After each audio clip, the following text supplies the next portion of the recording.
क्षितिजोत्सवचं हे दुसरंच वर्ष असं मला कळलं आणि मला इथे आमंत्रित करण्यात आलं आणि मी बघून भारावून गेले. कारण मला वाटतं संपूर्ण महाराष्ट्रामध्ये दहीहंडीची स्पर्धा आणि अशा पद्धतीने सेफ्टी प्रिकॉशन्स वापरून केली जाणारी ही जी स्पर्धा आहे ही पहिल्यांदाच आहे. म्हणजे आपण कबड्डी लीग बघतो किंवा IPLच्या मॅचेस बघतो तर त्या पद्धतीचं रूप दहीहंडीच्या स्पर्धेला इथे दिलं गेलं आहे. जिथे मॅट आहे, हार्नेस आहे, प्रिकॉशन्स आहे, आपण मागे बघू शकतोय आणि खूप उत्साह भरलाय. आणि 50 टीम याच्यामध्ये सहभागी झाल्या होत्या, ज्याच्यातनं 16 मग 8 आणि आता 4 टीम विजयी ठरणार आहेत.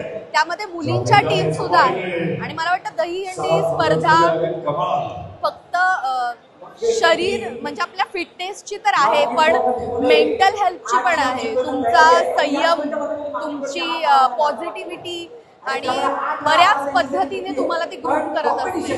तर मला वाटतं की क्षितिजोत्सवमध्ये ज्या पद्धतीनं दहीहंडीला रूप आलंय तर पुढे काही वर्षांमध्ये मला वाटतं महाराष्ट्रामध्ये नाही तर देशभर दहीहंडी अशा पद्धतीने स्पर्धा म्हणून पाहण्यात यावी, ज्यामुळे मला वाटतं की आपण हेल्थकडे जास्त सजगपणे पाहू शकतो. दहीहंडी आपण कधी खेळलात का लहानपणी?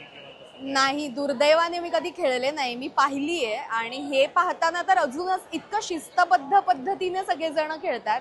तर हे बघून खरंच खूप हुरूप वाटतोय आणि असं वाटतंय की पुढच्या पिढीने दहीहंडी या खेळाकडे पॉझिटिव्हली बघायला पाहिजे.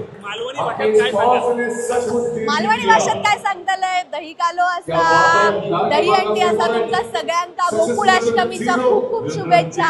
सगळ्यांनी दहीहंडी यो सण एन्जॉय करा, पण स्वतःची काळजी घ्या.